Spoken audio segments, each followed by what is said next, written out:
Hello everybody. So this intro is mostly for anybody who's watching this later on YouTube. However, today we will be working on 3D rotation gizmos. So we'll get to that in just a minute.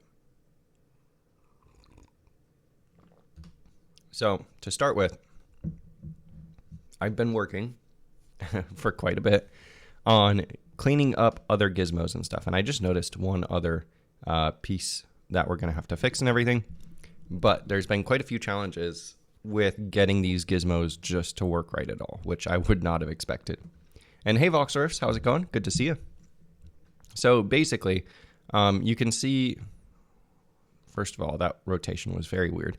You can see like right up here, and let me turn on my mouse cursor so you guys can actually see what I'm pointing at and stuff. So let's go cursor highlighter. No, cursor highlighter. There we go. Okay, so you guys can see that. I've added a very ugly kind of gizmo switcher thing up here. So if we go to scale, you can see that we get like the boxes up here. And if I click on one of these and like scale it right now, it's, oh, that line is showing us kind of like which direction it's scaling, so which axis and stuff. So if we go up, you can see that. It's not how much it's scaled. I'll have to change like the UI signatures and stuff, I guess. But then you can also do this. So like if I grab here, that scales along the X and Y axes. And you can also see up here that we kind of get like a view of what exactly is going on.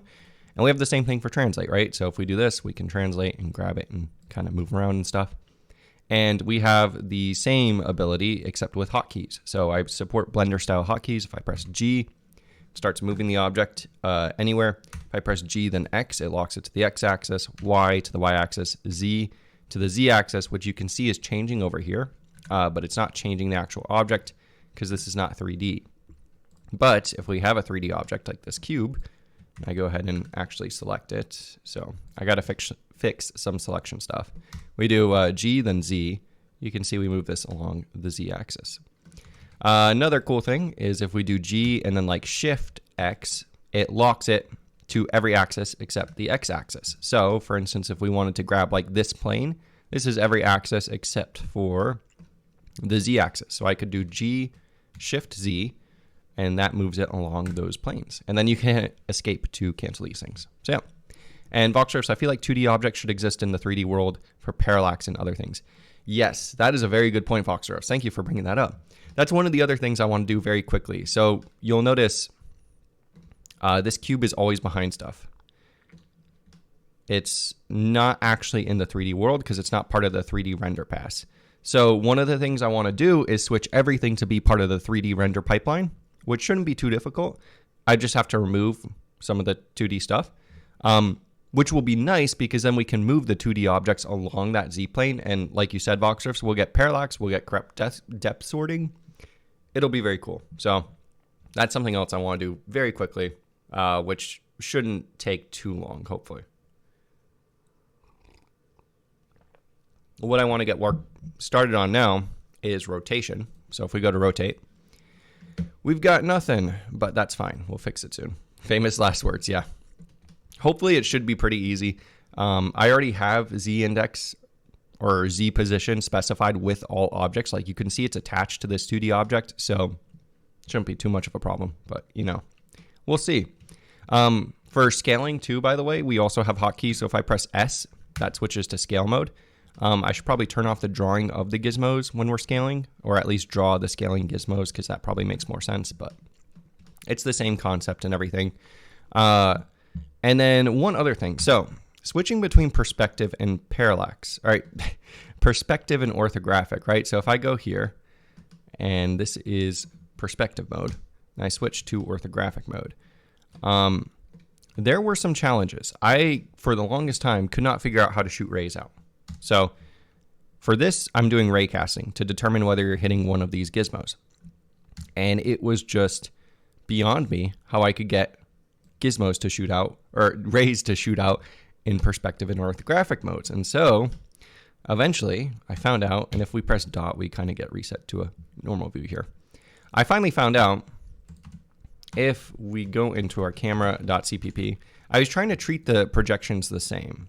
And Visual Studio is lagging here. Okay, there we go. Finally. It was very slow. Okay, come on. Nope. Man. Okay, here we go. Now it's warmed up, I guess. I don't know. Probably quite literally since it's C#. Okay, anyways. So if we go into here, I have this function reverse project, which is supposed to do the opposite of projection. It takes normalized input and then unnormalized Z depth. So this is just like how far you want to shoot in the direction of the Z, whatever. So forward direction. And so for perspective mode, what you have is you have a camera that's going towards a point, right? And if I actually switch to my drawing, I have some drawing stuff up that should illustrate this. So yeah, if we go look here. So for a perspective camera, right, you have all your stuff going right towards a single point. So you kind of have this angle. With orthographic, if I don't drop my stuff, you have something that's like this. You have two straight lines, and then you have like a single parallel line here, and then your camera position is like in the center of that, right? So these are actually different, the way that the rays go for these, because orthographic is basically an infinitely far away projection point. So there is no like central point. And so if we go back to our code, I was trying to treat everything like perspective, where I would get the normalized device coordinates. So basically putting your screen coordinates into world coordinates, or like between -1 and 1. I go through, I reverse project that, right? And I divide by W to get rid of the depth value and stuff. Then I would get a direction. So I'd basically use that to get the direction we're going towards that central point. And I subtract the camera's position. That gives me a vector pointing in the direction that I want to shoot the ray.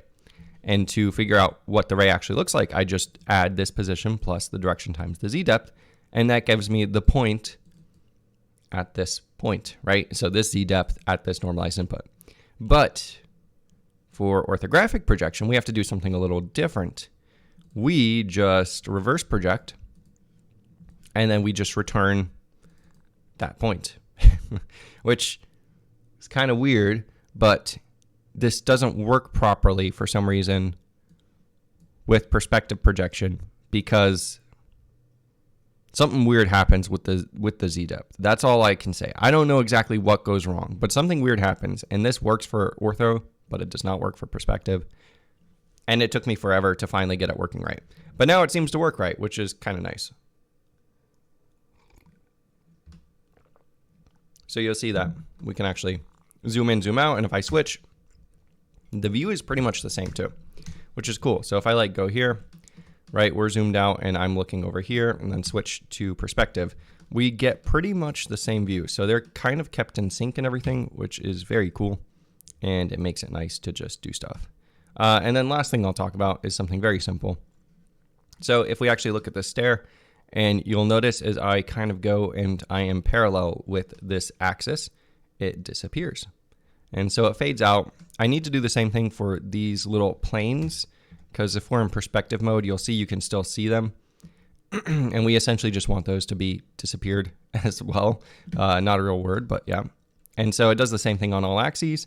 That is just so that whenever you are looking at it face on like this, you won't get like a circle here, because these are cones. So the way I'm drawing this is a cylinder and a cone, and that's how that stuff is drawn. But yeah, anyways, that's how that stuff works. Also, Eddie Dev, I saw you. I don't know if I said hello, but hello. How's it going? So that's kind of the progress we've made. Today, we're going to be working on rotation. So let's get to it. The first thing we need to do for rotation is we need to be able to draw a donut. And that's because a rotation, let's actually just take a look. So we know what we're working towards. All right, so if we do rotate here in Blender, it doesn't actually show us yet, but if we just click this rotate, you can see we get cylinders. And let's actually scale this down a little bit so that we can see it a little better. Or we can actually do that. That works too. So yeah, we get these kind of donuts, right? And then we have this wide donut, which kind of is our whatever, like our rotation from anywhere, I guess, which is interesting. And then if you click in here, it also does it I'm not quite sure. Like, I don't know if this is free rotate. It's what it looks like. And I'm not sure if this is locking it to like the axis that I'm looking at this on. I think it is. So like if I rotate this way, if I look at this head on, let's see. So if we do 8, which is top view, no, 7.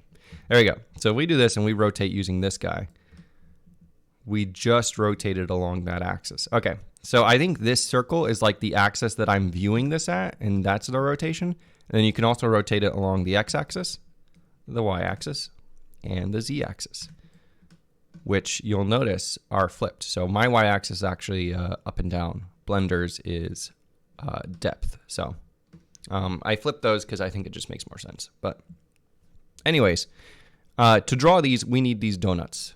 And you may say that doesn't look like a donut, but what I mean when I say a donut is like this is, if we were to continue it all the way around, that would be a donut. And so we'll add like an arc length or something. So we'll say, oh, or actually we'll probably just add like angle start. So this would be like, I don't know, 45 degrees to like 270 is what that looks like, so that you can draw partial donuts and stuff too. And then like a radius and everything. We'll take a look at the cylinders to see how those work. Actually, I'm going to leave this open. Take a look at the cylinders, see how I'm drawing those, and we will use that as inspiration. So if we go into these two, and let's go ahead and close everything else out. I will leave gizmos. Well, I already closed it. Okay. So if we take a look at this, we have this draw cylinder, which takes a start center, an end center, a normal, and a radius. And the normal is helpful because that kind of tells me which direction is up for the cylinder, because you could have infinite amount of up. And I was like, oh, I could probably do something to figure it out based on start and end, but it's easier this way because I don't have to deal with edge cases, and I know what up is going to be in the case where I'm drawing these cylinders. So that's the way I'm doing it. So if we want to draw a donut, let's see. We would probably want a center. We don't want a start center, right? And then we probably want a float inner radius and a float outer radius, right? That makes sense. Okay, so we have our inner radius, our outer radius. That gets us kind of like that edge that we're going to be using. And then we want a direction the donut's facing. I'm trying to think, do we want a direction the donut's facing as well? I think we need that, yeah. So we're going to need two vectors to kind of get ourselves oriented. So we'll need like a forward vector, which I think is a better name for this. I should probably rename these normal because I have direction and normal, which is very vague, and we should probably change that. I think in this case, like direction is forward and normal is up. So let's just rename these, and then I will go ahead and rename them in the code as well, because that makes more sense. Oh, and you see I already did do that. Okay, forward and up. Yeah, so with the cube, I finally got smart and was like, oh, that probably makes more sense. Okay, anyways, we got the same thing here. We need forward and up, and then we have object ID. And then finally, we need a theta start and theta end. So we'll say theta start equals 0, theta end equals 360. Right, so we'll default to drawing the entire, and this is not a cylinder, the entire donut, which is just spelt this way, I think. Tinspin, hey, how's it going? I am working on rotation gizmos, so we'll see that in just a minute. Right now, we're working on adding a donut render, not like the Blender donut from the Blender Guru, unfortunately. Anyways, though, so below draw cylinder, I did not mean to build that, but okay. We'll go ahead and place this. All right, and then we will go over here, get rid of that, get rid of that, get rid of that. And let's also just go and fix this up because it is getting pretty long. Okay, cool. So this is what we've got. I didn't mean to actually run this, but yeah, we're working on gizmos and we're trying to get the rotation. We have scale and translate already done. So this very ugly drop down lets us see that. So yeah, we're doing the next bit here, which should hopefully get us something pretty soon. Okay, and then we have theta start. And that, cool. And why are you not happy? Expected a semicolon. Why would you expect a semicolon? Weird. Oh, okay, I see. I'm doing this inside a function. Okay, there we go. That should be right there. Cool. Okay, anyways, let's also fix this because I changed this. This should be, what did we call it? Draw cylinder should now be up instead of normal. So yeah, we got that. And you can see I kind of get the forward here. That is forward. So yeah. And then we'll go, that's up. That's up. Okay, cool. And then let's just rename this for clarity as well. This should be forward. This should be up. So let's go ahead and just do that. Forward, forward, and up. Cool. And then this would be up, and this would be up as well. All right, cool. So now we can go ahead and draw our donut, which shouldn't be too bad.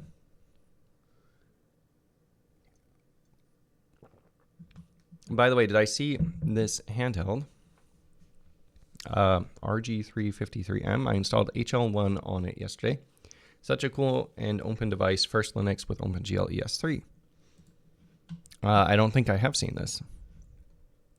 Oh, cool. It's like a little switch. Huh, that's really cool. I'm guessing this is probably inspired by like Steam Deck and stuff. But yeah, that's probably a fun project to experiment with and stuff. Hopefully you get to write some cool code and stuff on it. Okay, so how are we going to draw this? Well, first of all, we need our first point.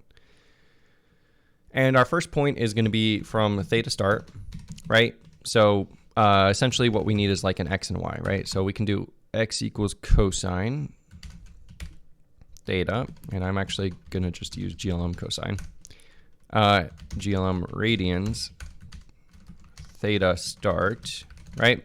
And this is kind of be like our normalized, and then we'll change it to vectors using these up and forward vectors in a second. So, well, that float y equals GLM cosine, nope, GLM sine radians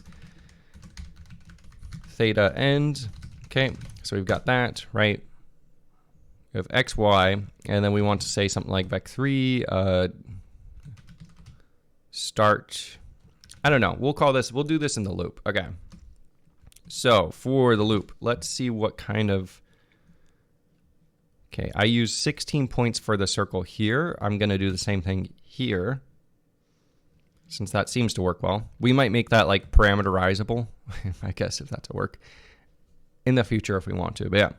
And CGO Clan, hello, what is the state of the editor? I deleted my OS and started a new one because the first one didn't have any folder management. That's a shame.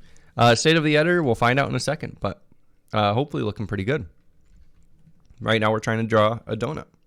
So we basically want to figure out how many increments we have, which we can get kind of doing this thing too. Except instead of doing 360 over that, we are actually going to go ahead and just do theta end minus theta start over that. And that should be fine. Oh, and then that means this can't be a const expr, which is fine. Cool. And let's see what else we do. So we have a forward and a right direction, which we should probably get here as well. So we'll go ahead and do this. And then this is actually probably what we want to do too. So here you can see we get radians I times increment, and then I plus 1 mod num points on circle times increment. Yeah, so we're probably going to want to do something pretty much the exact same thing that we're doing here, except we're going to have to do this kind of twice. So let's see. We'll think about what this is doing, and then we'll kind of modify it. So this is radians, this is next radians. It's fine. So we're getting this point, and then we're getting the next point on the circle. And this is getting it on Okay, so this is like how we would get it on the inner radius and the outer radius. So we can actually just do something, hopefully make this a little bit simpler. Vec3 radians vec equals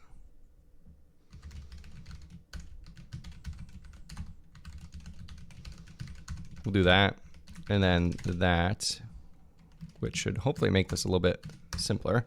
And then we can say vec3 inner radius vec equals radians vec, and I should rename that because that's not right, times inner radius. Whoops, I keep building and I'm not trying to do that. Okay, well, it stopped. This will be outer. Okay, so we have this, and let's just rename this. This is like our normal vec. I don't know. Okay, so we've got that. We have that. That's cool. That should just do like component-wise multiplication. And we could, yeah, I think this is nice. We'll keep it this way. So we have inner, we have outer, and then we have next x val is sine next radians. Okay, so then we can have like next normal vec equals sine next radians cosine next radians. Is that right? Sine is x and cosine is y? Because that feels wrong to me.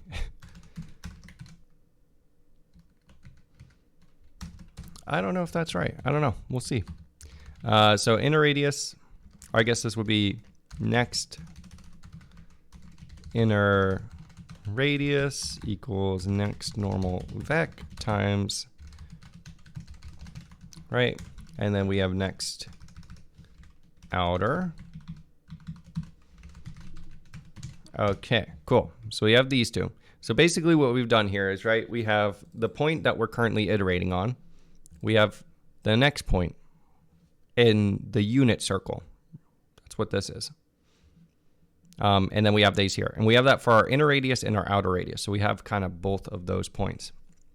So then what we want to do, oh, and this is going to be interesting. Then we're going to want to do a circle around this. So we're going to have kind of a double loop in here. So we have, this is our current, and then we'll need to do kind of like a,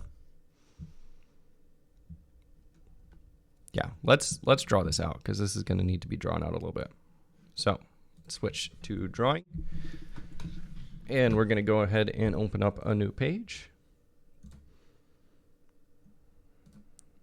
Okay, so we want to draw a donut in 3D space, right? So we have outer radius, we have inner radius, and ignore the horribly drawn circles. So what we're doing right now in our loop is we're saying if start theta and end theta, like say it goes something like we want to start here and we want to end here. What we're doing right now is we're iterating through each of these points. And we're going. So like say we're on iteration 1. What would happen is we get this point and this point, we get this point and this point. So we have these points, right? And now what we want to do is we're going to have to draw some 3D circles. So we're going to have to enter into a second loop and do something that's like draw a 3D circle kind of going around that. Draw a 3D circle kind of going around that. And then we're going to have to connect it.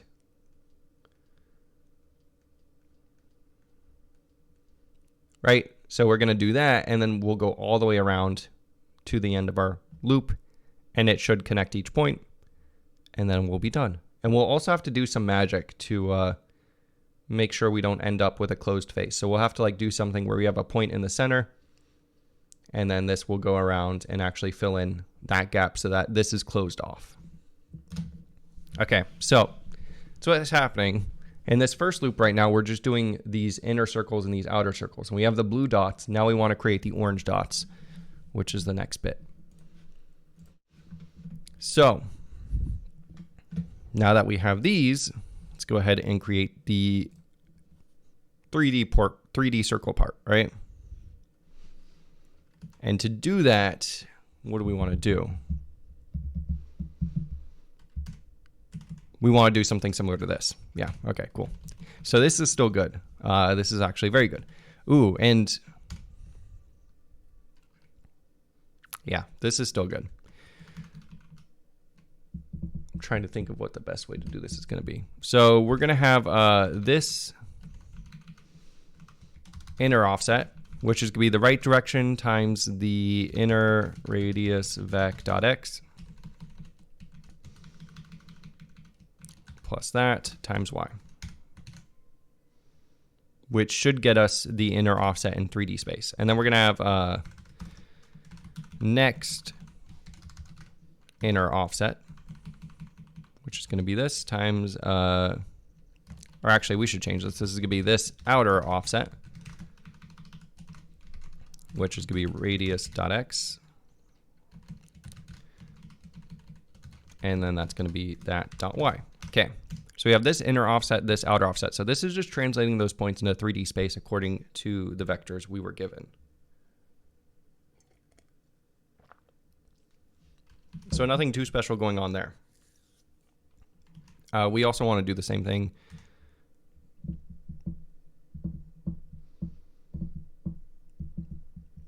here. Oh, okay.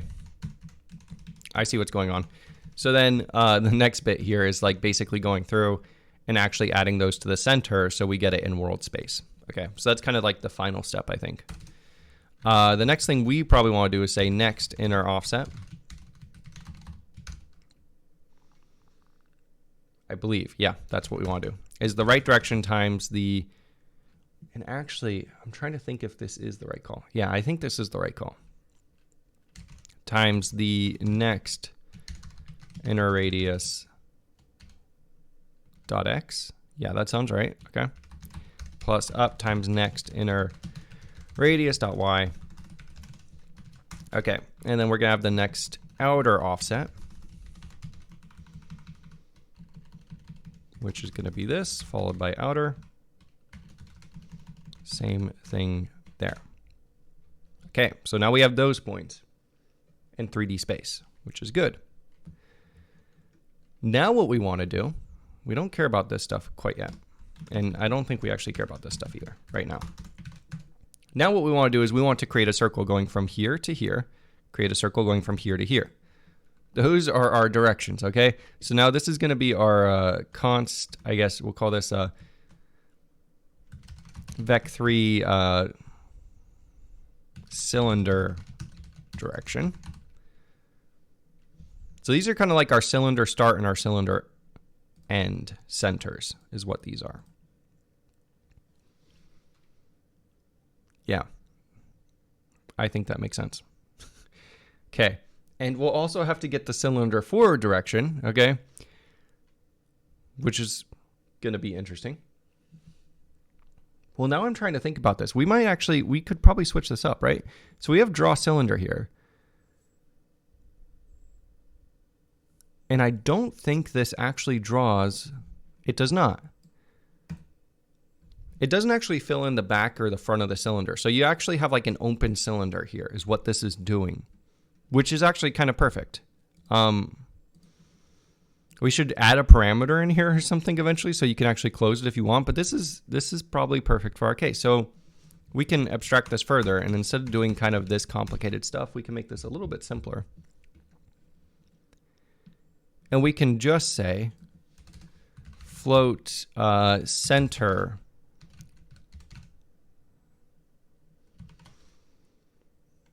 trying to think of what the best way to do this would be.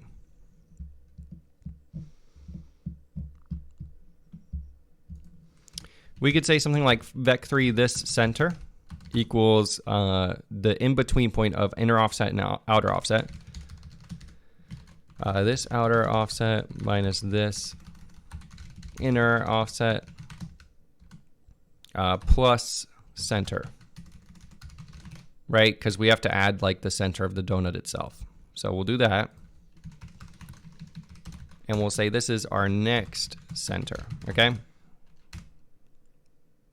So So we've got that. And then we can say vec3 cylinder forward equals, actually we don't need to do that because we automatically get that. We just need the cylinder's up direction.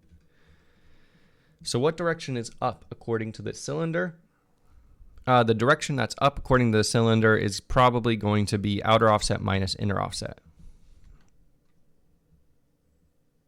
Normalized. So we can say vec3 cylinder up equals this outer offset minus this inner offset. Normalized. Cool. Okay. And we're almost there. Then we just say draw cylinder. Start center. This center. End center. Next center. Up. Cylinder up.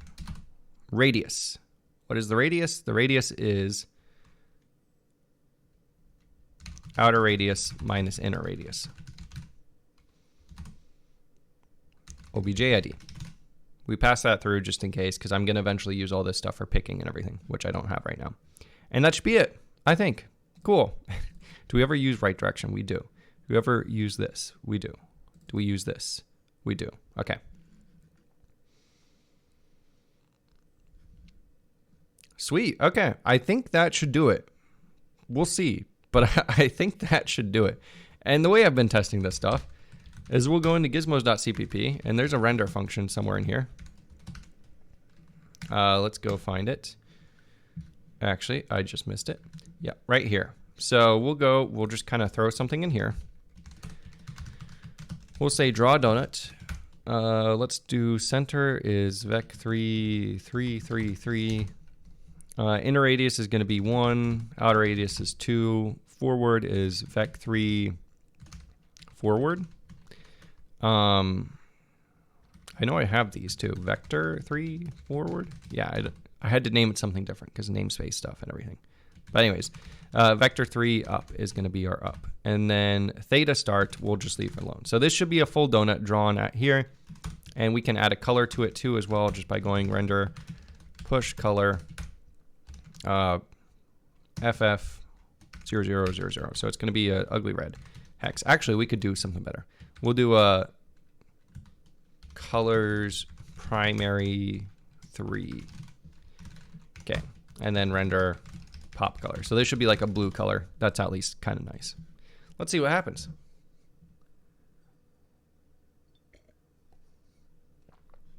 Normally it ends pretty bad, so curious to see if we're going to see anything. I do not see anything, which is always a great start. Yep, I don't see anything at all. Oh, we actually have to enter the gizmo? No, I don't think we should. I think it should just draw regardless. Okay, let's jump into here and see what's happening. So we go into here. We go into draw donut. So right direction, what is that? That is -100, which looks kind of okay. Yeah, that should be fine because forward is a Z, up is a Y, so right is an X. That's fine. So we should get 0. We should get 0.39, whatever. I guess that looks okay. So our first one, 0, 1. So we're pointing to the up. So we're pointing up. Okay, that's pointing up. And then this should be 2. Yeah, because that's outer radius. Cool. So easy numbers at least. That's good. Then this one should be the start. So that should be that 3.39, whatever. Which, or actually, I guess it should be like, oh yeah, it should be similar. Okay, it looks similar, which is okay. That looks fine. Sure, looks fine. Okay, so inner offset is 1. Is that right? Yeah, that's right. And then the outer offset should be 2, which is correct. Okay. Center should be 3. Okay, interesting. We're getting 3, 4, 3. Wait a second. So outer offset, or no, inner offset is 0, 2, 0, 0, 1, 0. This is 0, 2, 0. So we're not actually moving up in any directions. So this minus this should give us 1. Oh, and then we're adding that to 3, 3, 3. Okay, so that does make sense. We get 3, 4, 3. Okay, That's fine.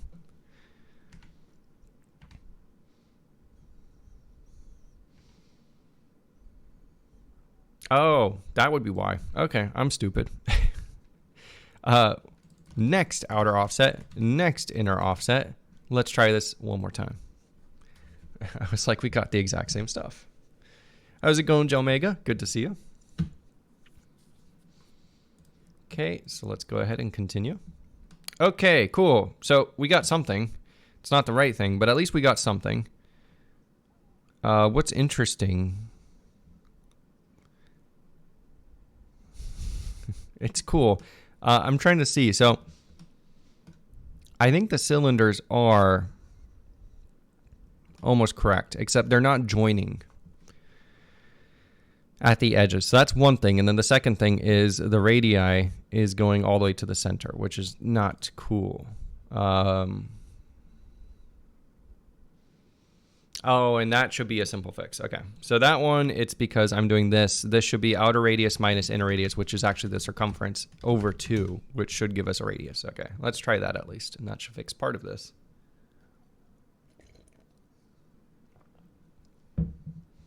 Okay, cool. So we do have a donut of sorts. It's not quite 100% there yet, but we're getting there. So we've got this kind of issue, right, where we're going and we're not exactly joining up on the edges. If we look at it from the top, it does look like a donut though, which is good. The reason we're getting these gaps is because the cylinders cannot know that they have to actually extend, right? Because the inner radius is actually going to be a different width of the circle than the outer radius because it's a different radii, right? We're going different distances. The arc length from this offset to this offset is going to be different than the arc length from this offset to this offset. So it's not as simple as I quite thought. We can't just draw a cylinder, but we can do something pretty close.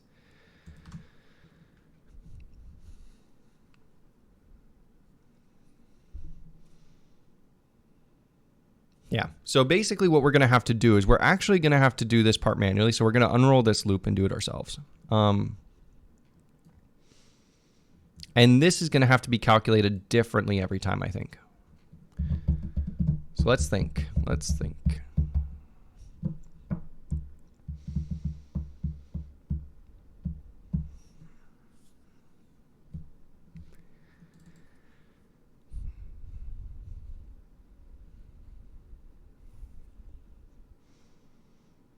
So we have this center, we have next center, and I think the problem is this outer offset minus this inner offset. This cylinder up is actually going to be different for the start versus the end. That up is kind of changing as we go along. So this is going to have to vary between the points. This center that's going to stay the same. Next center, that's going to stay the same. That's fine.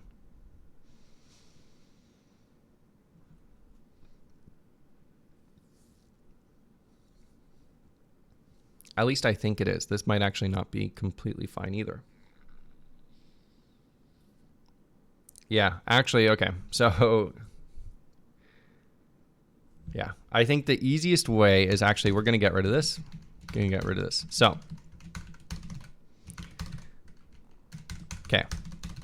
We have this inner offset. We have this outer offset. This is for our circle on the donut edge for the point we're currently on. Then we have the next one, which is just the next point. So we kind of rotating around that donut, right? Now we want to actually rotate around that donut and draw the edges appropriately. And so we're going to say we have the same number of points on the circle and increments for const x per donut edge equals something like this, except it's a little bit different, right? It's this thing. So we'll just grab that. That's a compile time constant. Nothing changing there. And this is a float. Okay, so we have our increment on our donut edge, and then we're actually going to do something pretty similar to this. Yeah, we're going to do basically the same thing, except it's going to be a little bit different. We're going to calculate two different things, kind of. So we're going to say for int, and let's actually just change this up. So instead of calling this I, What is this? This is for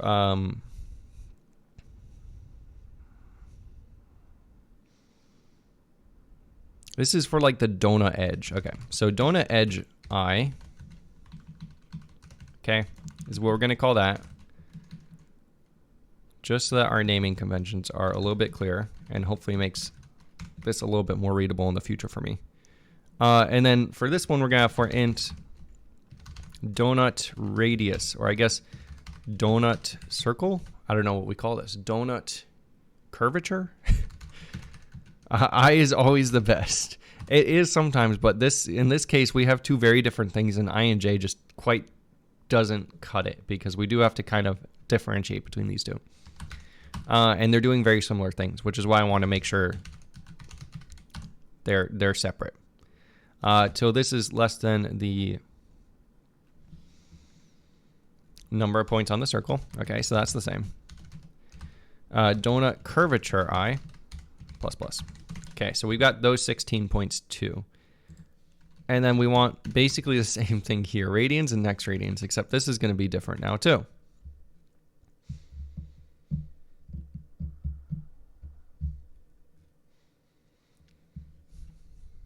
And so I'm wondering, this is all very similar logic.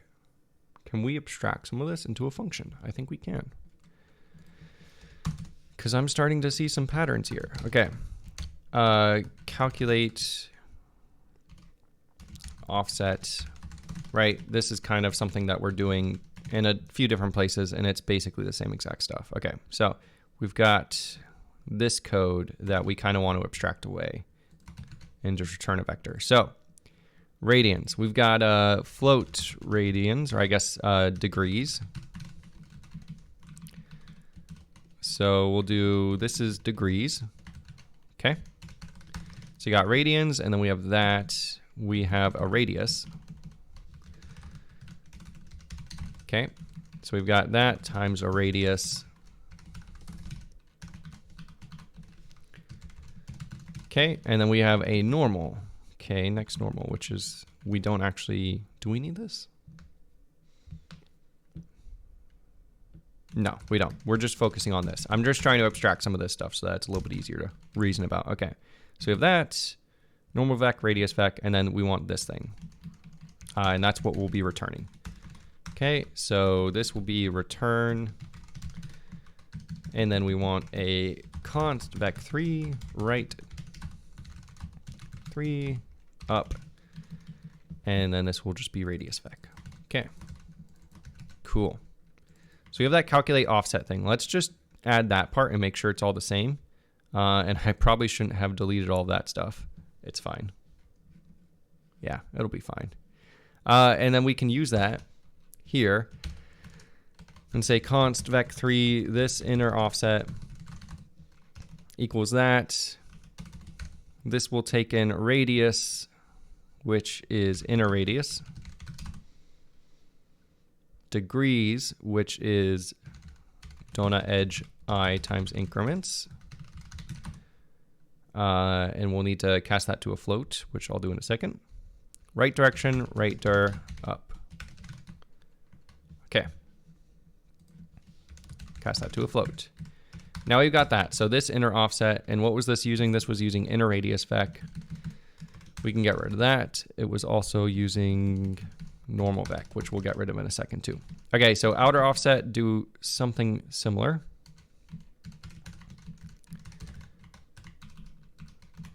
This outer offset, okay. Outer radius. And then this is donut edge I plus 1 times increments, which is also already a float, so that should be fine. Cool, okay, so that's that. And then we can get rid of this. This uses outer radius. Get rid of that, get rid of that. Get rid of that, and that. Cool, and then we'll do the same thing down here. 3, next inner offset equals. Okay, we'll do that. Radius is gonna be, oh wait, radius. This is gonna be inner radius. Okay, yeah, that's fine. Trying to make sure this is all right. Yeah, that looks fine. Okay. And then the degrees is the thing that's changing here. So this will be float.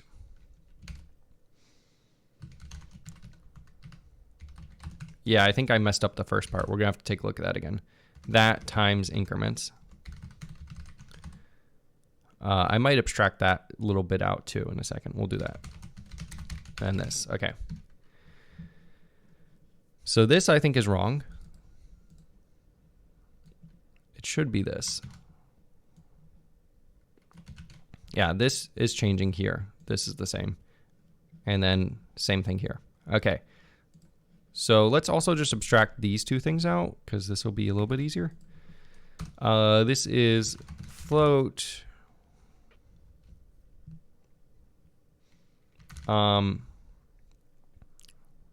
This inner theta. I don't know. I think that works. Okay, and then copy that. Const float next theta. And let's just call this theta.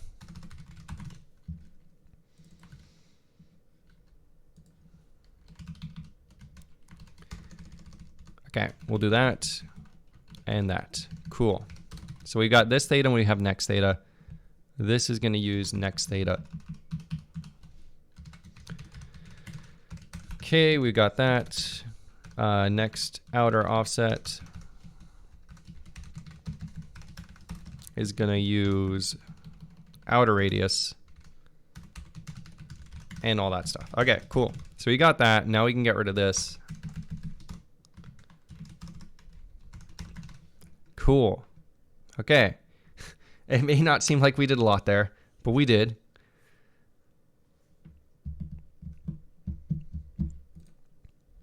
We did. Yeah. So that should be good. So now we've got basically the same thing, except we kind of have it abstract a little bit, and we can use the same concept down here.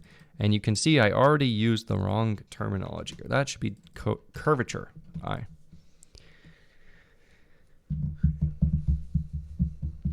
Okay, so then what do we want? We basically want a theta for our curvature, except this is going to be this curvature theta. And this is going to be next curvature theta. And we'll be using this and this. Cool.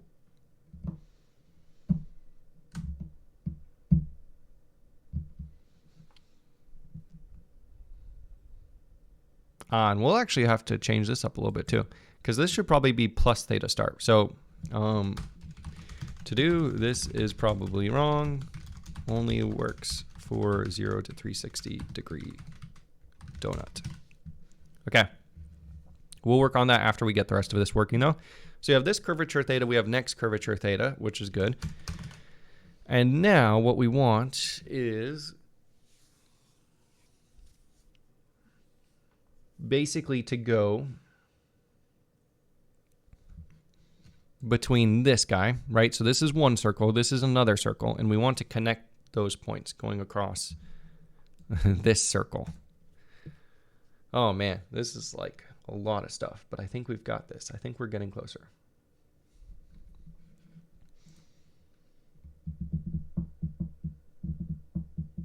Yeah, I think we're getting closer. So in this case, what we have is we want to get this center.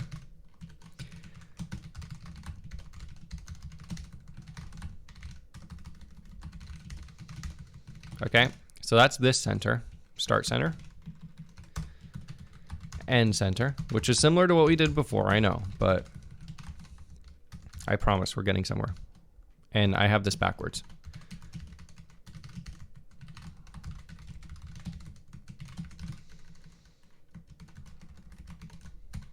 Okay, there we go. So we have start center, we have an end center.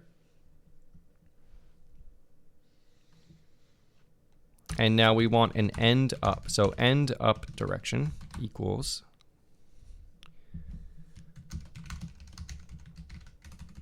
this. I guess we can just do that. Oh yeah, because this is wrong. Okay, we'll fix that in just a second. It is actually this. And this is similar, except we're going to use this. And this should be over 2. Because we want to get the center. Right now what we're doing is just getting the difference. And that should be over 2 plus the next inner offset. Same thing here.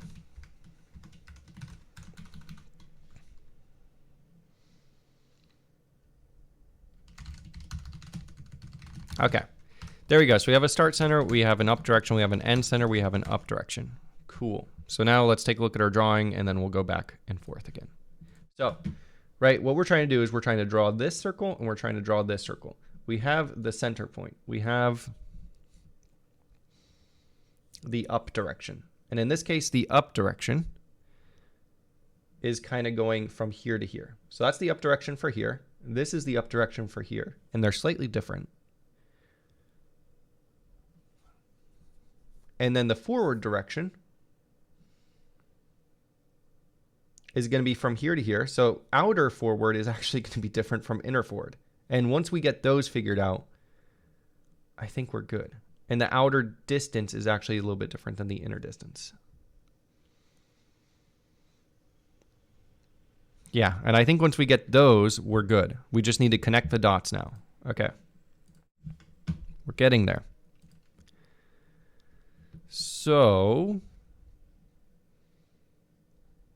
this uses right direction and up direction. And I guess, I don't know, I think we should actually probably call these right. Because this feels more like a right direction to me. So that's the right, and then up would be this cross forward.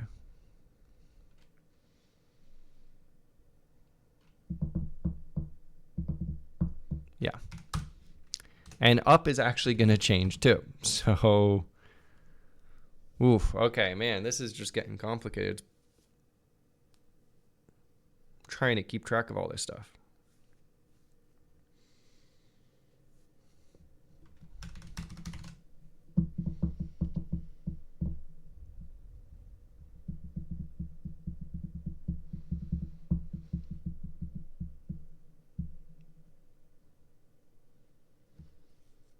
Trying to think of how exactly. Yeah, we need an up direction.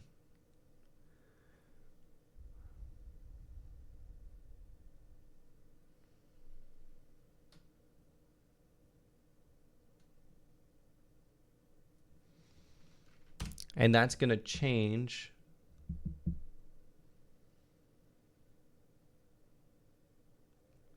for the outer versus the inner, is what I'm thinking.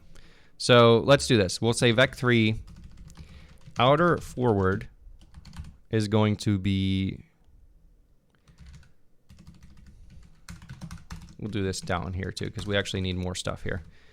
Next outer offset minus next inner offset normalized. Okay. Vec3 inner forward is going to be, and these are going to be different.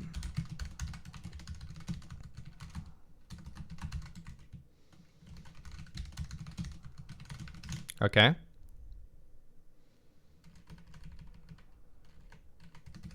That's wrong. There we go. Okay.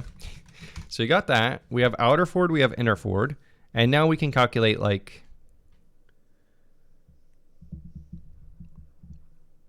yeah, now we can calculate the end up and the start up. Okay, cool. So then we can say vec3 start up equals cross. We just need to cross these two now. And how do we cross it up here? We do forward cross up. So we'll do the same thing here. Outer forward crossed with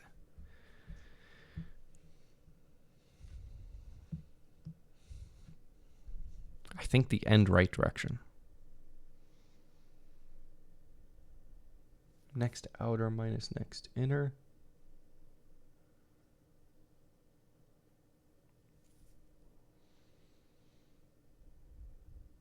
Is that right? I think that might be right. Man, this is okay. This is Just really confusing me.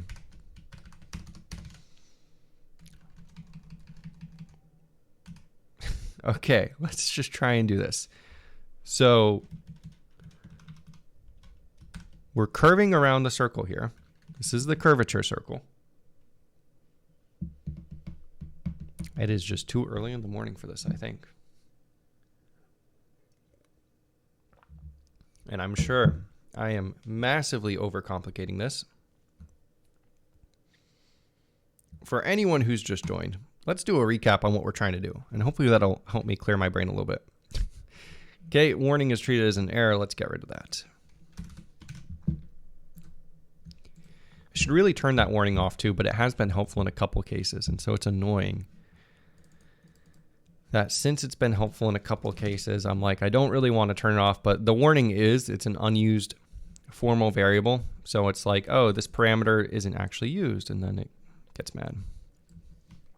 So we'll just go ahead and do that. And that's actually going to be fine, I think. We'll see. Yeah, there we go. Cool. So recap for anyone who's joined recently. We have this stuff, right? Basically, we just got our scene. If I click here, I have gizmos. I can go ahead and move it up, move it right. We can go ahead and move it along an axis. If we do a cube, which is actually in 3D space, we can kind of do the same thing, except move it along like different planes, forward and back. It's a little bit weird just because of the angle I'm looking at it. I can probably make that a little bit better. I'm not sure how, but yeah. We got all this. We also have scaling, right? So scaling also works, right? We can do the same thing. All good. We can scale along an axis, which is kind of cool. But we don't have rotation. Okay, and so how do we do rotation? Well, we need to draw the gizmo. And so we're trying to draw it like this, which means we need to draw a donut. Because these are cylinders, or at least that's what I'm assuming they are. Because if you go around it, you can actually see it, and it does not change. They might be doing some fancy stuff, and that's just lines like projected weird in 3D space, but that's a pain, and I'm not doing that.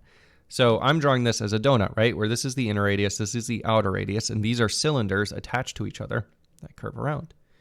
And so that's what I'm trying to do, is draw that, which should be simple, but it's not. Because nothing ever is. And so now we kind of got close, but we had an issue where the edges weren't connecting correctly. And so that's what we're trying to fix by doing some more stuff manually, which is breaking my mind right now, but we'll hopefully get there soon. Okay, so that's center. That's OBJID. Let's keep going. So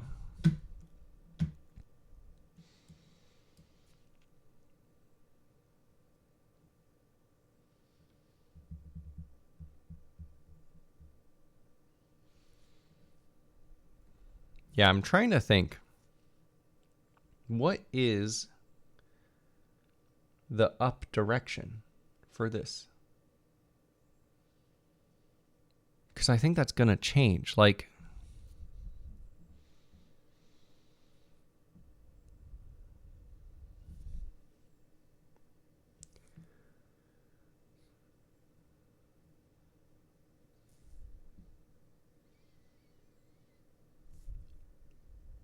maybe, I don't know. Let's try and draw this again and see what problem we were running into. Okay, so basically what we did before was we said, okay, let's just draw a cylinder then. And if we draw a cylinder from the start center to the end center, and we use up. What is up? I guess we could try this. Cross outer forward with start right direction. Yeah, that's what we'll try. And then outer radius minus inner radius over 2. And then OBJID. Okay, we'll try something like this, right? So this is what we basically did before. Oh, yeah. And then this is going to fail because it's not going to connect at all.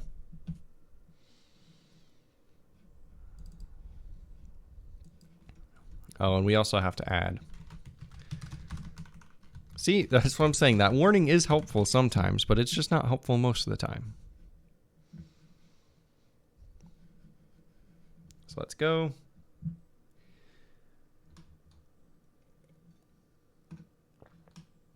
I clearly did something wrong, because now we're not seeing anything.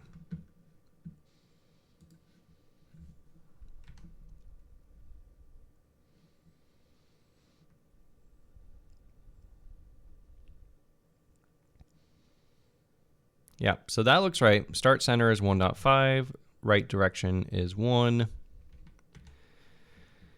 Yep, that's fine. I don't care. I think that looks okay. Yeah, and then we're going to have some weird angle there. Oh, that would be a problem. Negative, not a number. Oh, that's because that's 0 minus 0. Oh, yeah. Okay, so that's a problem. Let's fix that real quick. That's not what I wanted to do.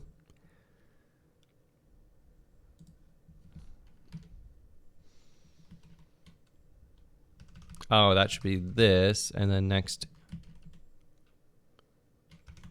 There we go. That should be fine. Okay, so let's see what we get when we do this. We're going to get the same problem we had before. SC Woods, how's it going? What's up, Gabe? Am I busy with life or code sprinting offline for the most part? Busy with life is pretty much the answer there. Right now, we're trying to draw a donut, which is not going very well, but hopefully soon. Hope you're doing all right, SC Woods. Good to see you. So yeah, so we get this problem where the gaps aren't meeting. And so what I'm trying to do is just like draw a circle, right? We just need to draw a circle here, connect the points. That's all I got to do. But for some reason, it's just escaping me how in the world we're going to do that. So I'm going to do the stupidest solution and try and come up with something smarter a different time, right? Okay, so we'll just say this, right? Const, actually, we'll just say float. No, this is going to be vec3. Next circle points. And this is going to be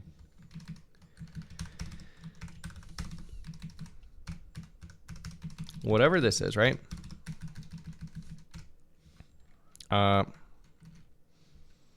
Number points on circle.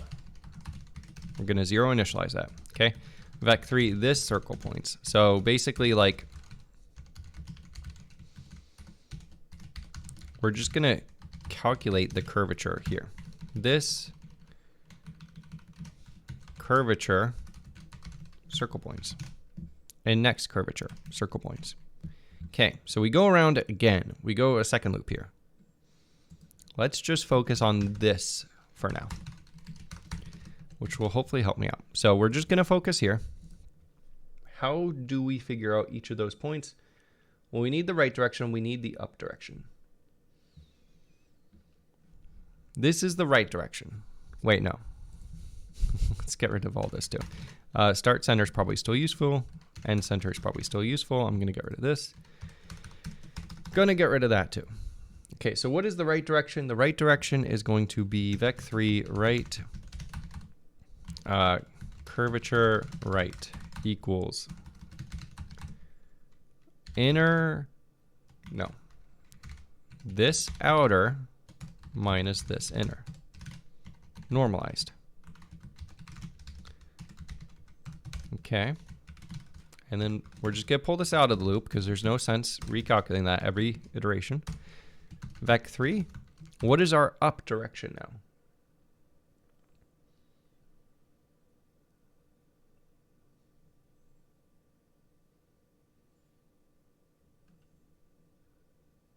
Yeah, and this doesn't need to be complicated. I'm overcomplicating this in my head, but it doesn't need to be. The up direction is just whatever. Okay, so we can say like vec3 start to end direction equals end center minus start center.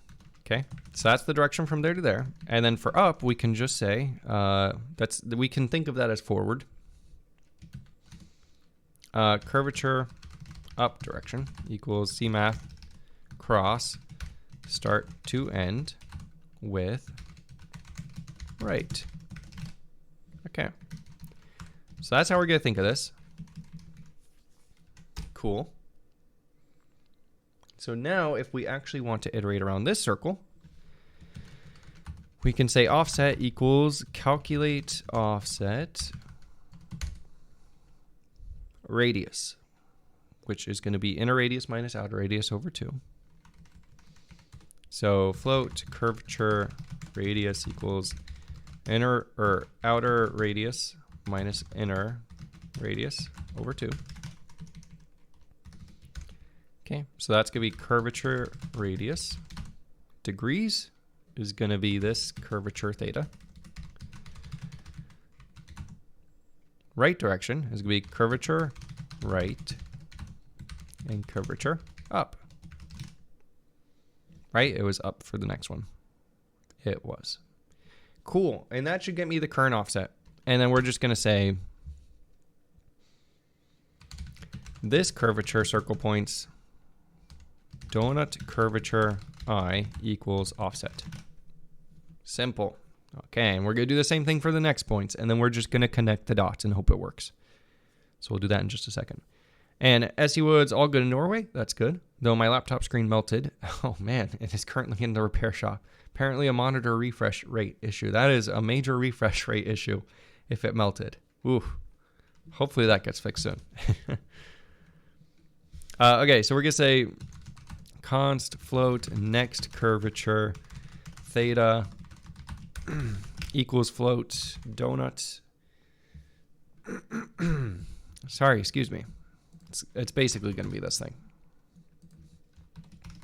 Except we are going to use donut curvature I instead of donut edge I.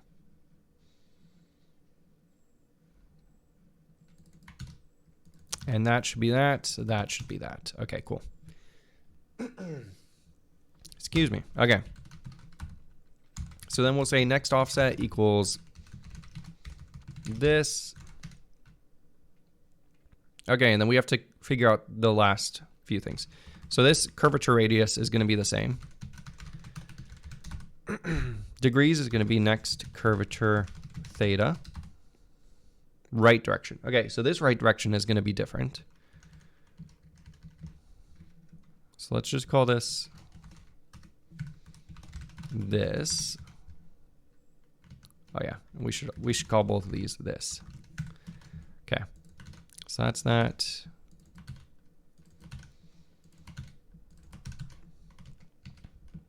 Do the same thing here. Okay, and then we're gonna do basically the same thing here, except next. Okay.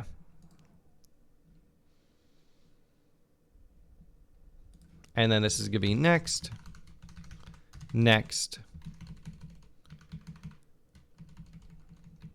and next. Okay, cool. So then we can say next curvature right direction. No, what do we call it? Curvature next right dir. Curvature next up dir. Okay, and then we can say next curvature circle points donut curvature I equals next offset. Okay, that's the first part.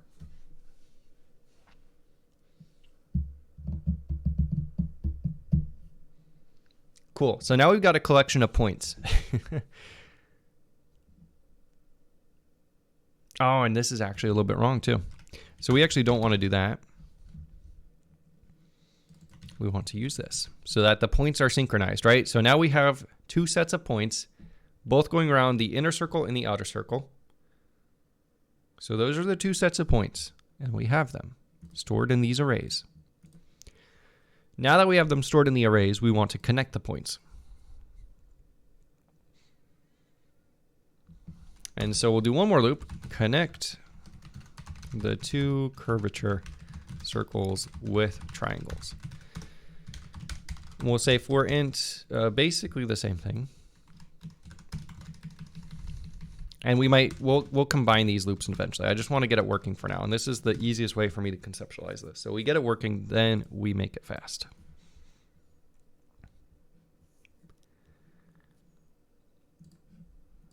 Okay, yeah, so we have this stuff.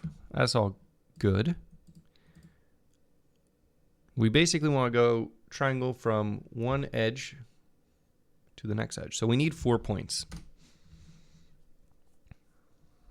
So we'll say like vec3, this curvature P0 equals, yeah, we'll call it this. And then we'll say, what is our array called? This guy. Donut curvature I.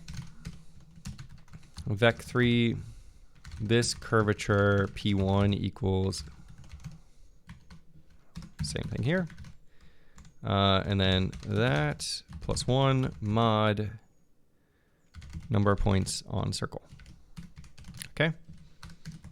Same thing except for next. Cool. Cool. Now we just draw 2 triangles and we should be good. I think that's it. Draw triangle 3D. Draw filled tri 3D. There you go. Okay. P0. So we could go this curvature P0. So this to this to this. Okay. And then we draw our second one, which is going to be this to this to this. And I think that's it. This should work. Hopefully. Fingers crossed. Nope. We need to add the center in. Okay, yeah. So this is all kind of like in local space. Actually, we can just do it here. Okay, so that should transform it to world space, and we're good now. And do we get a donut? Yes, please. No, okay. We get something different at least. We're getting a weird star. And it's a lot smaller too, which is interesting. I wonder why that is. Oh, it's because I have to do like center plus... I gotcha. Okay. We have to do center plus this inner plus start center. And then this is going to be center plus end center. Okay. Yeah, because there's kind of like 2 levels of local coordinates going on here. And then that should transform it appropriately. Let's see. Okay, so it's bigger now. That's good. It's connected. It's just not a donut, but I mean, it kind of is a donut. If you look at it from this angle, yeah, it's definitely not a donut.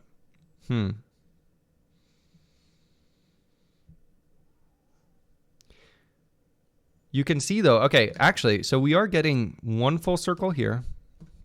So we're getting like a full circle. It's just that the next circle, for whatever reason, is wrong. Yeah, and then we end up with these weird triangle things.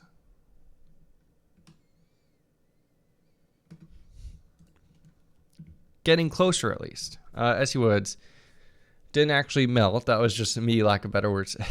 Flickering screen and unable to move the mouse. That's the scope of it. Gotcha.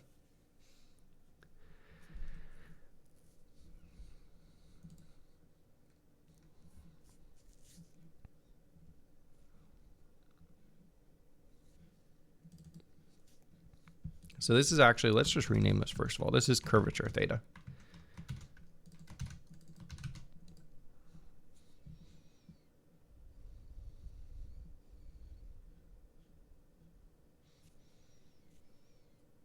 Oh, this is why. Okay, maybe that was it. Maybe it's as simple as that. And now we have it correct.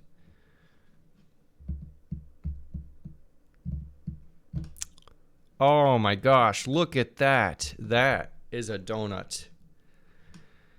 Man, we finally did it.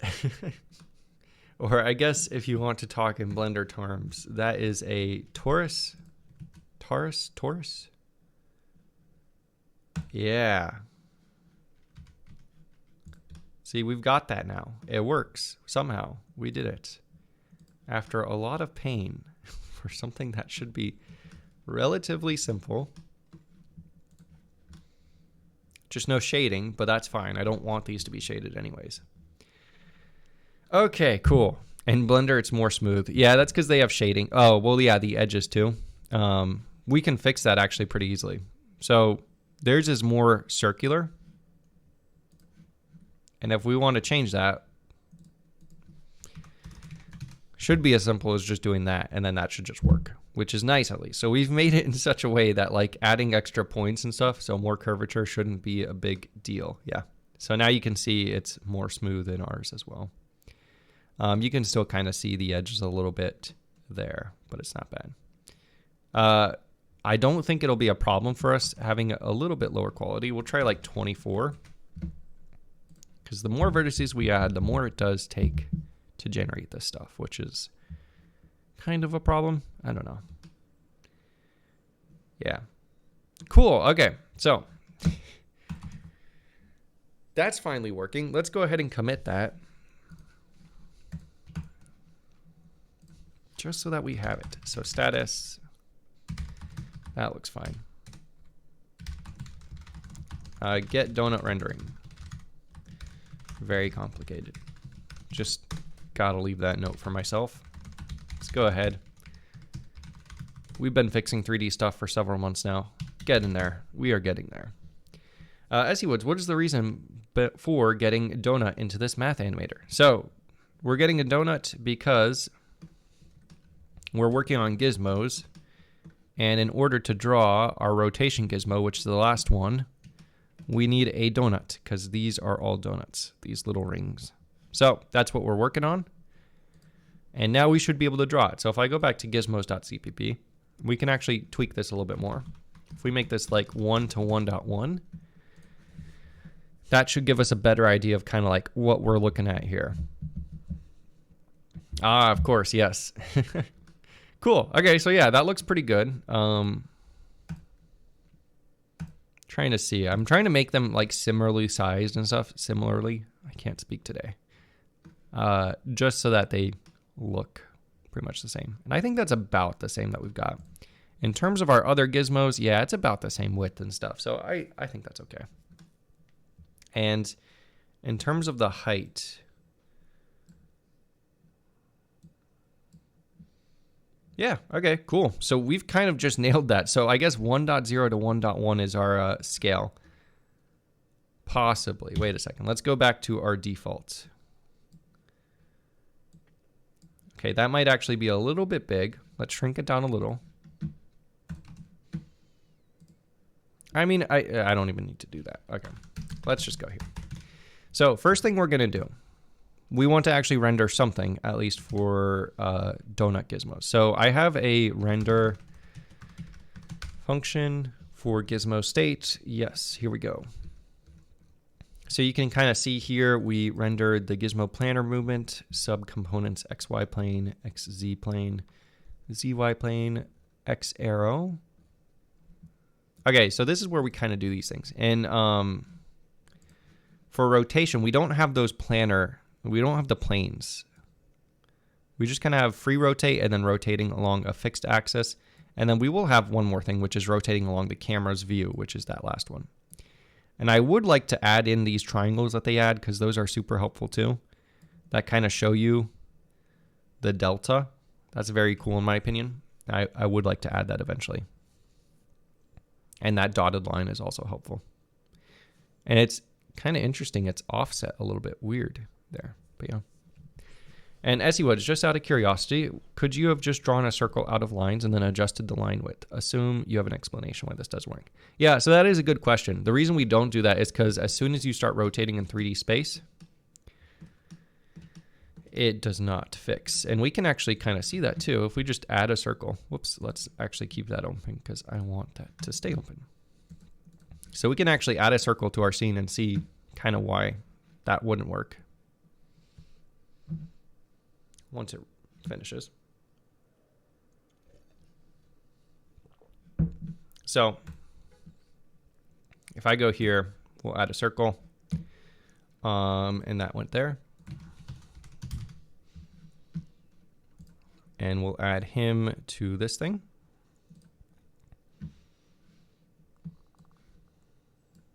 Okay, so we got a circle. And let's go add a stroke width. I'm going to go ahead and make that a little bit wider. Whoops, that was too much. Like 0.2, I guess. I don't know. And we'll make this a different color so we can actually see that. Cool. So there we go. Got that. And it should be fully created. I don't know why it's not meeting up at the end there. That's a bug I'll have to fix. And then let's go ahead and make this transparent. So if we just do this, when we rotate around, it disappears. And so making sure it's actually a donut, we'll just make sure that we have that visibility the entire time. So simple answer, very complex solution, but it all works out in the end. Delete. There we go. Cool. So let's go ahead and at least draw something though for our gizmos. So we only want to draw these planar components if we're scaling or translating. So if G hot gizmo component is greater than or equal to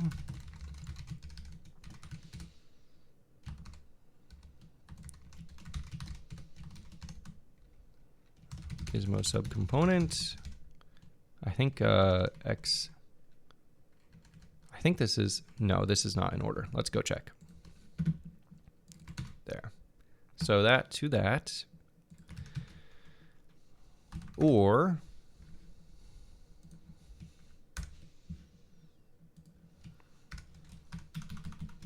so we have that. Basically what we're doing is we're just checking to see if the gizmo we are rendering is actually one of these guys. And if it is, we'll do these. Otherwise we won't. So that should be good. Oh, I guess I could, I'm stupid. This is easier. Okay. No sense making this complicated. Bool is rotation equals G visual mode. There we go. So I guess we could just do that. Oh, cool. And then we can just add, because these are already bracketed off and stuff. So we could just do if not is rotation. Just add that here.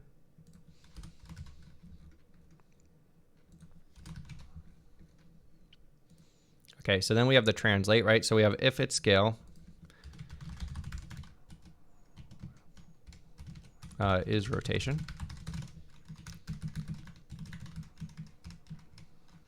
And then we'll just draw a donut for now. And then we'll kind of fix this up later. So for now, we'll just draw it 3, just to make sure this is all kind of correct, the logic and stuff. But yeah, that.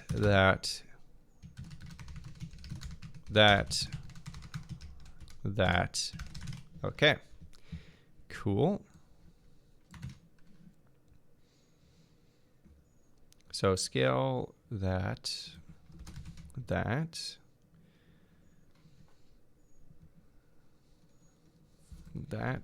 and that. Cool. I'm actually going to leave these ones blank because we'll have some weird Z fighting. So let's see if this works. We should see a donut when we switch to rotation mode, and we should see the other stuff showing up correctly if we're in the other modes. So we've got that. We're in translation. You can see we see everything. If we go to scale, we still see everything. If we go to rotate, we see nothing. We don't see our gizmo either, which is not good. And I actually think I know why. If we go to, I'm trying to think of where this is. I have no idea where I put this. Let's see. So there's something in gizmo.h called change visual mode. Yeah. So let's go find where we call that. There we go. Okay, cool. So we do change it to rotation.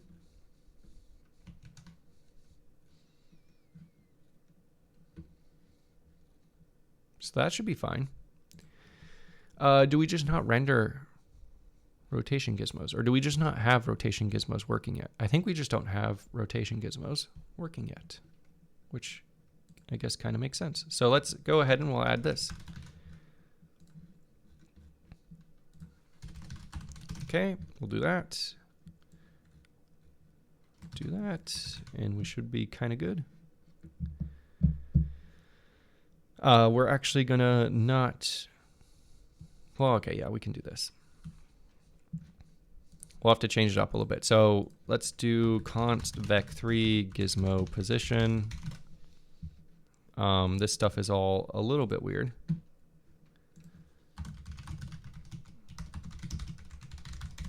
Because I use the same logic for scaling as I do for translation, except you're of course affecting a scale instead of a translation, which is kind of hard to do. We don't care about that for now, or that, or that. Okay. So I think this should do it. We just need to create the gizmo, which is the last thing that we weren't doing. And then if we give it a type of rotation, that should be fine. I think. We'll see. So now if we go into here, and it should pop up wherever we have this stuff. Jomega, isn't it fun when you update your compiler and code crashes because suddenly you dereference an unaligned pointer? Sounds like it's not that fun, unfortunately.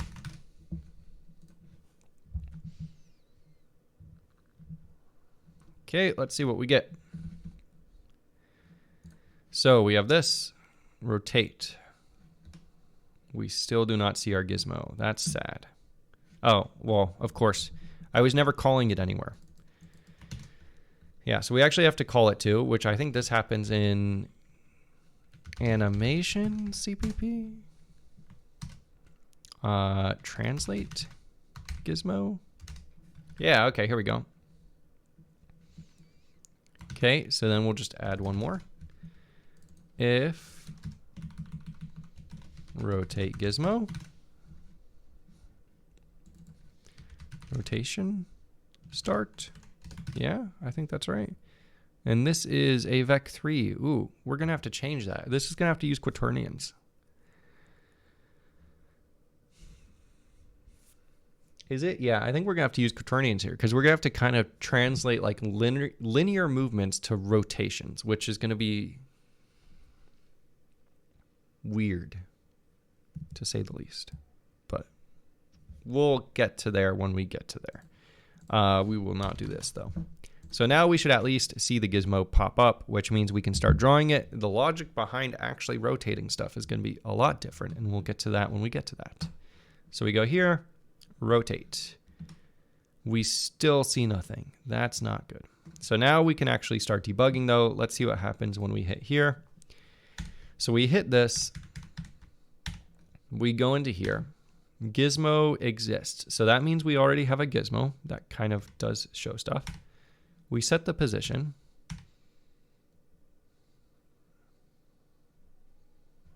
That should change, but that really doesn't matter that much. What I'm more concerned about is when we render, do we ever hit this stuff? So let's go down to here. So then if we continue, okay, we're never even hitting render. Which I think I know why now too. So first of all, this should say rotation. So we only want to handle mouse events if we're in rotation mode.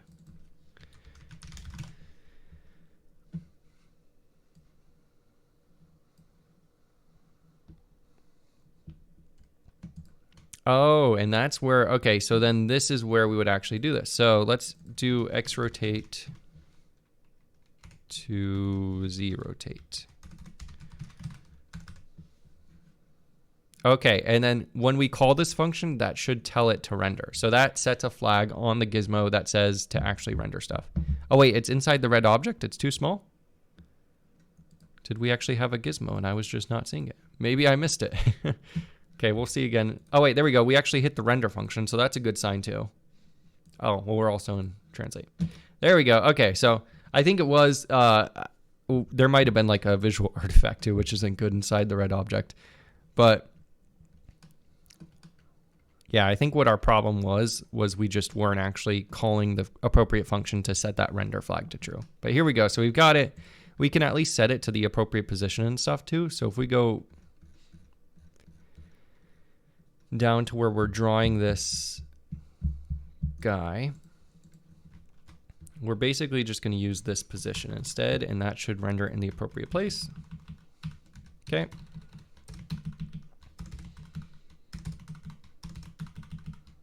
And let's at least draw these in kind of the right place too. So this is the X arrow. So we have a color that we can use.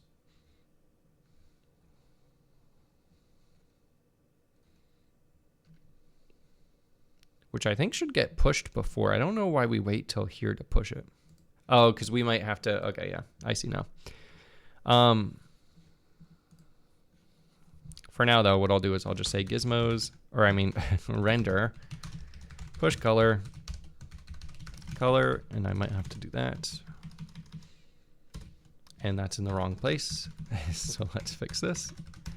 Do that, there. Okay, so we'll do that. And then we're gonna do something similar here. Except change up a few things, and I'll be right back. I'm sorry, I gotta sneeze, and I don't want to do that on camera and blast you guys with a horrible sneeze. Be right back, and I'm gonna blow my nose and stuff. Allergy season here is horrible. So, see you guys in just a couple seconds.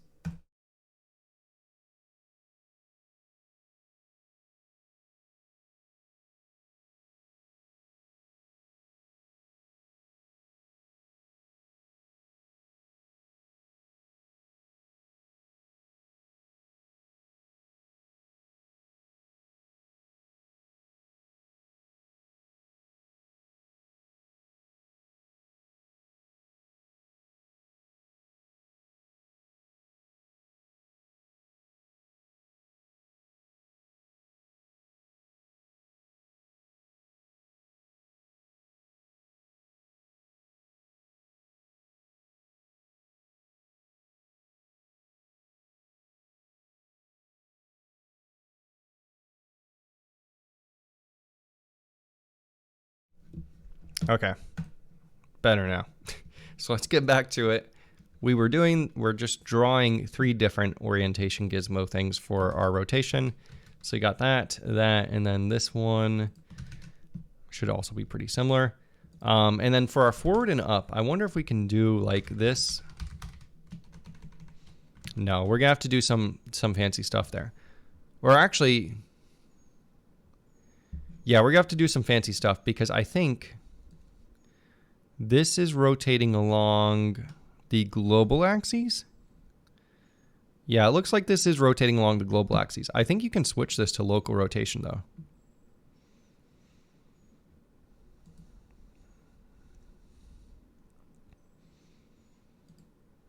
Yeah, so you can do local.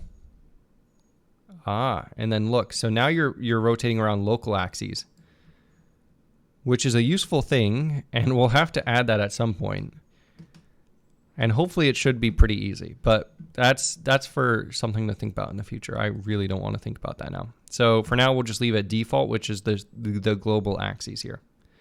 So in that case, what we'll do here is for the X arrow. So X-axis, we want to do forward is going to be forward, and then up is going to be up. Yeah, that makes sense. And then we have the color. For the Y-axis, forward is probably going to be right. Up is going to be forward. And then for the Z-axis, yeah, so that's fine. Oh, actually, we can just copy what we have here. Yeah. So this one is actually going to be up and right. But that doesn't sound right to me. Wait a second. This is Direction, normal vec. Okay, I'm going to trust this. So this one's actually be right and up and right. And then this one is going to be back and up. Okay, let's see what happens. Joe Omega, I understand why changing a NatViz file doesn't crash the compiler anymore. Okay, nice. Let's see. So if we switch to rotate. Okay, cool. That's a start. Let's go here because you can actually see a little bit better. And I know this looks off. The reason it's showing over here is because this object actually moves. So it shows what it's starting at. If we click here, it would show it there, but I don't have that stuff on yet. So if we switch to translate, you'll see we get this one, which moves this component, and then this moves the start. So I don't know exactly what the best way to visualize this stuff is, but I think this is good. Yeah.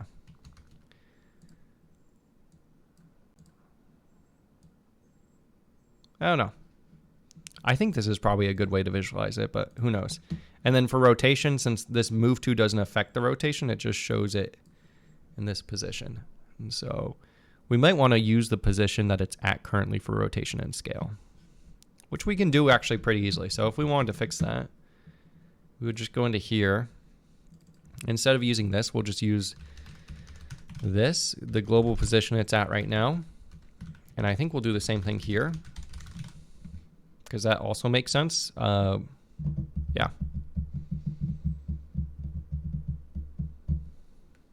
And it should just work now. So we have that, right? We click here. We can see it in both places. If we move to rotate, though, we only see the rotation gizmo. And then if we move to scale, we only see scale because we're not changing the scale or anything. And this should still, yep, that still works good. Cool. Okay, I like that. And then if we had like animations here where it was like scale to, then we would see two different scales, except I'm not sure how that would work either. Because that's a little bit different too. Yeah, not sure. I don't know how to visualize that stuff and everything. We'll get to that point when we get to that point though. Translation is at least easy. But rotation, cool. So we've got this stuff.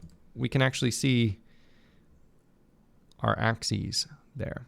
The next bit would be only to draw the portions. I don't know how Blender decides which portion to draw.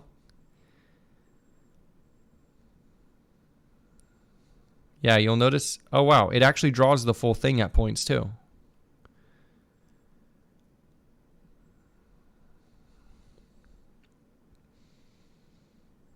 Yeah, I have no idea. I'm guessing it's using the dot product to determine like how much of it is visible according to the camera's direction, like towards these axes and stuff, which I'm kind of doing in a similar way, but yeah, because then you'll notice like if we switch to an actual, nope, if I go to like 3, there we go. We get the full circle here, which is useful because you kind of want to see that full circle. But then like say here, you only get that. Yeah, that's going to be tricky. Okay, I'm going to save that for probably some offline time and stuff. I'm happy with the progress we've made here though, because this was actually going to be quite a big piece. And we got it done, the donuts. So we can draw donuts now. We can draw translation stuff and scaling stuff. Also, you'll notice it's still popping up here. If I click there, now that's not active, and so it disappears. I'm not sure what the best way to make all this stuff interact is still. As I start using this to actually make videos and everything, hopefully I'll get some better stuff. I hope the donuts are actually 2D. The donuts are not 2D. They are 3D because 2D donuts don't work when you're actually rotating around unless you do some sort of weird magic to unproject the lines and make them thick and stuff. So then they are torus. Yes. That was the whole, that's what we've been doing all stream, is drawing a torus, basically. But yeah, it's triangles. Yeah. Anyways, guys, thank you for watching the stream. I hope you enjoyed. I hope you got something out of it watching me struggle through this for way too long, but I'll see you guys next time.